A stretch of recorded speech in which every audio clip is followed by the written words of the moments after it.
Happy 4th of July. So like last year, I'm taking a look at an issue of Captain America. This is issue 193, and this is from late 1975, but it is the January 1976 cover date, and that'll kind of play into the story here. And so this is Jack Kirby coming back onto Captain America. This is him back at Marvel after he was at DC and everything. And we've got this cover blurb here telling us King Kirby is back and greater than ever.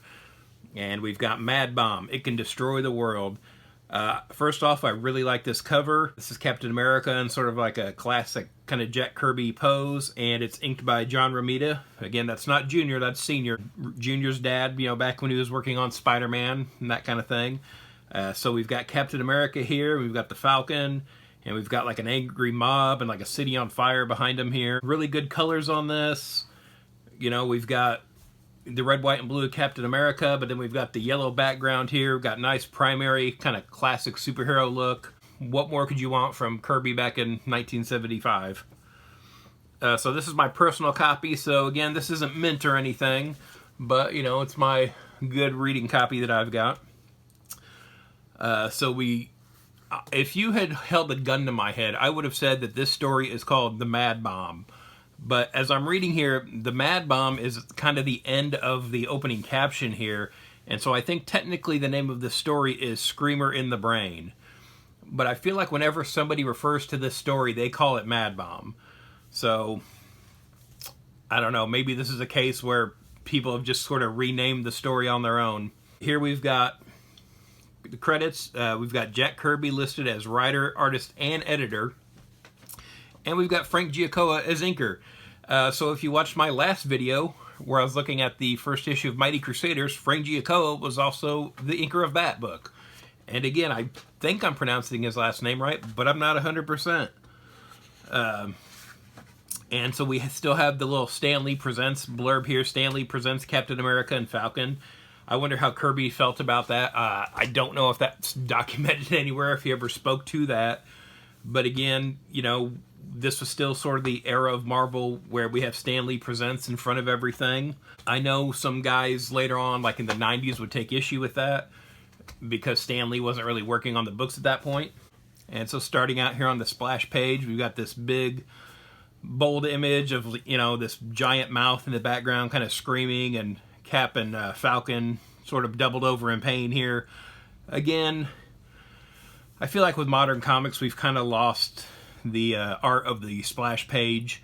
I don't know, I guess diminishing page counts and, you know, different types of storytelling have kind of washed it away, but there's definitely something to be said for a first page that just grabs you, and I feel like that's always going to be sort of relevant in the comic industry. Again, like, you know, back in the day, this doesn't really happen anymore, but back in the day with newsstands would rip off the covers and send them back to get a refund on their books that didn't sell. And so, you know, in theory, the coverless comics were destroyed. I mean, more often than not, I would think, you know, they were sold cheaper or ended up in the hands of kids somewhere. And so, you know, when you see that kind of stuff, or like with the title on the cover cut off or something like that, that's what that was. So, you know, you still see those books out there now and then. But, you know, it's still the first page of the book. It still needs to grab you and get your attention. And again, I think Kirby does that here. So our story starts here with Captain America and Falcon kind of hanging out. And they start having sort of like an arm wrestling contest. And we see these beams hit them in their heads here. And they start getting really competitive. They start getting real upset with each other. And Falcon even calls Captain America Whitey here. So finally they just start fighting. And Layla here finally breaks it up. But then we see she gets hit with a beam too. And she grabs a kitchen knife and starts to attack them. Till Falcon tries to restrain her here. And then suddenly a brick flies through the window and hits Captain America's shield. And Cap tells Falcon to stay here with Layla. He's going to go figure out what's going on. Got some old school ads.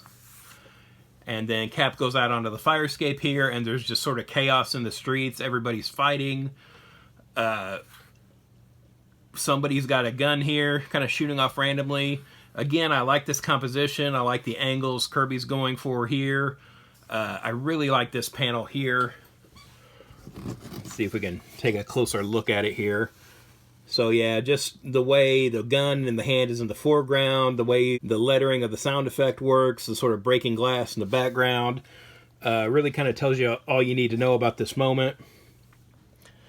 Then we have Captain America here jumping down into the crowd, trying to stop everybody. But, you know, again, we've got people attacking him. We've got kind of riots in the street. Everybody's just kind of going crazy, breaking stuff. And, you know, here they're flipping over a car. And so it's like some people seem enraged, but like this guy here's laughing, is with it enough to tell these other guys to flip the car over. So just kind of like craziness in the streets. Really another nice panel here of Cap just kind of being covered with people in the street, kind of just getting overwhelmed. And again, kind of continued on to this panel here where we've got, you know, Cap kind of lower onto the ground, kind of got his shield between him and the ground, but just sort of being trampled by people here. And so then Cap finally sees this strange device here in the alley, which, you know, the caption here calls the Madbomb. And then we've got this shot here, again, a panel I really like, of Cap just kind of being attacked by the machine, trying to figure out what it is. This is just really sort of a strange looking Captain America. Just because the way the waves are placed around his head here, you don't really see the wings on his mask there. So it's sort of like a different look we get in this one panel for Captain America, and just kind of stressed out. I'd almost like to see like a Daniel Warren Johnson version of this. Again, you know, artist of like, you know, Transformers right now, or, you know, writer of Transformers, but, you know, he did Murder Falcon and the Beta Ray Bill miniseries and stuff like that. Just sort of like a rougher look. But so then Cap makes his way over and grabs the device, and he's screaming, ha ha ha, I've got it, I've got it. And then in the next page here, this guy's trying to fight him for it. Cap's just saying it's ugly, and he's trying to smash it. He finally is able to break it with his shield here, and everybody kind of calms down. You know, they drop to the ground here.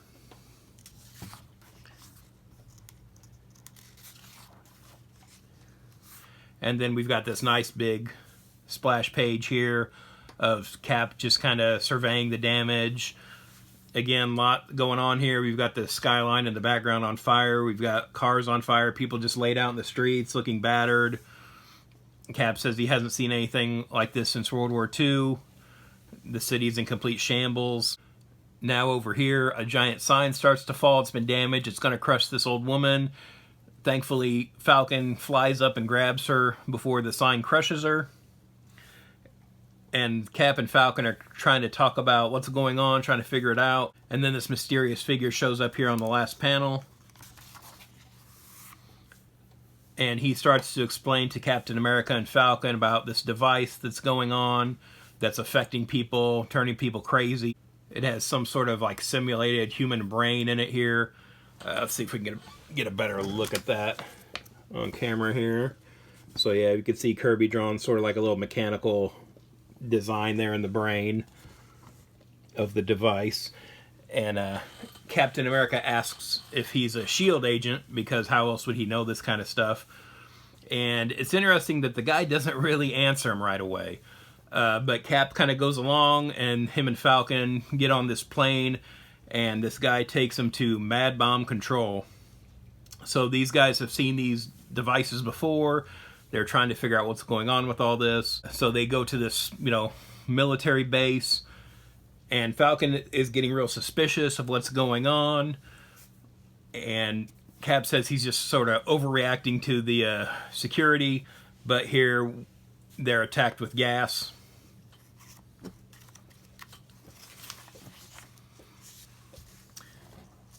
And they get through the gas here on the next page, but now these sort of, they call them flying rammers, they almost look like big bullets or something, start shooting at him. Falcon's able to dodge them, but Cap breaks him with his shield here.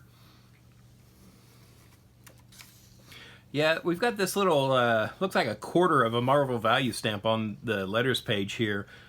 I just am more familiar with the traditional ones that are all one piece. I guess this was another thing they did where you had to cut up multiple to get one and kind of put them together, I guess. I don't really remember that.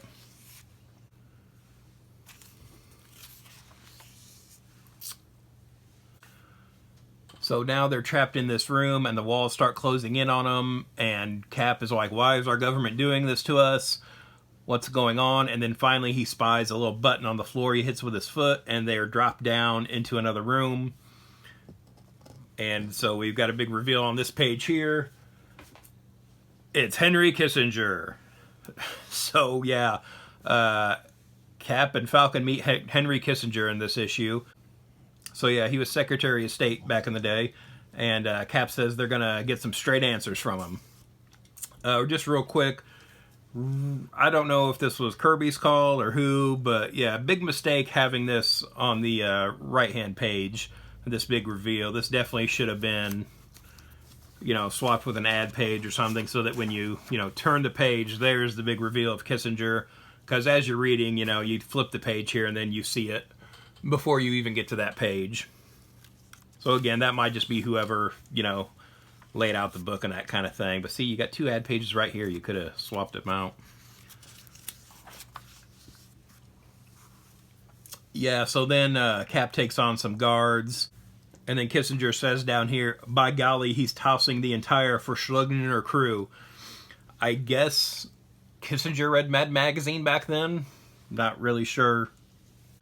So then, we get Cap and Falcon talking to Kissinger, talking about the Madbombs. It's interesting here because I feel like Kirby is probably using some photo references of Kissinger, and of course at the time there would have been plenty. This one in particular looks a little off to me, so I don't know if this is a case of Kirby using a photo reference, and so that's why it looks different from maybe some of his other drawings, because this one here, this depiction here is pretty kind of typical Kirby looking. This one looks a little off, almost to the point where, it looks different from this panel here even, I think. And this almost reads to me like, I don't know if somebody in the Marvel bullpen touched this up. Again, there's the notorious story of DC having Kurt Swan redo all Jack Kirby's Superman faces when he was doing the New Gods books. So I don't know if that's something like that going on here. I feel like we'd almost have to look at the original art to see what the deal is with that. Or, so I think this might either be touch-up or this might be Kirby just going by a photo reference, and so it looks a little different from his typical art. But again, we've got Kissinger here explaining to them that there's been smaller versions of the Madbomb that haven't done as much damage, but they're getting exponentially larger and, of course, doing more and more damage. Oh, yeah, then we've got a Hostess Twinkies ad with Spider-Man here. Just real quick, where somebody kidnaps Aunt May and demands a ransom, and Spider-Man brings them a suitcase of Twinkies instead. So yeah, Kissinger is showing them footage of the destruction that these other Madbombs have done. And now we're back to another thing of like, this really should have been placed on the opposite page, where Kissinger shows them a photograph they have of this new Madbomb that's being created. And it's, this giant machine here. And again, kind of keep in mind how small the one was that Cap disabled on the street and how much damage that did to an entire city. So they're thinking this one is set to destroy the entire United States, and it's time to go off at the start of the bicentennial. So again, 1976. And so, I think that's why this is in the January issue. The bicentennial was probably on Kirby's mind when he was doing this, and it seemed like probably a good way to get back into Captain America. So we've got a to be continued there. So the story doesn't really wrap up in this issue. Got a little ad for Spider-Man vitamins.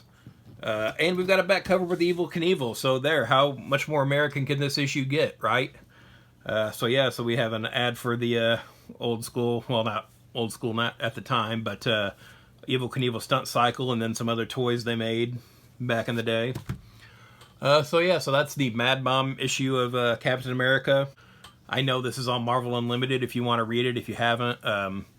I think in good shape this book goes for, more than usual for stuff back then. And again, it's, Kirby coming back under the title back in the day. And again, I don't know, I feel like everyone calls this story Madbomb. So I don't know if it's called the Madbomb Screamer in the Brain, or if the title is Screamer in the Brain. Yeah, I don't know. I feel like everyone just calls it Madbomb, though.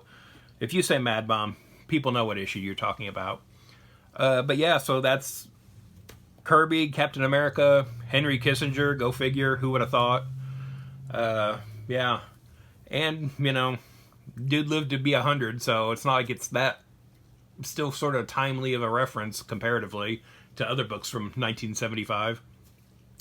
But yeah, so that's Madbomb by Jack Kirby. Have you read this before? Are there any good Captain America stories you like? Let me know in the comments below, and have a happy 4th of July. If you'd like to follow me on social media, I'm on Twitter/X at Detective651, also on Instagram at Detective651. Be sure to check out my t-shirt store at tpublic.com/user/Detective651. I've got a lot of nerdy designs on there, and there's sales all the time, so check it out frequently.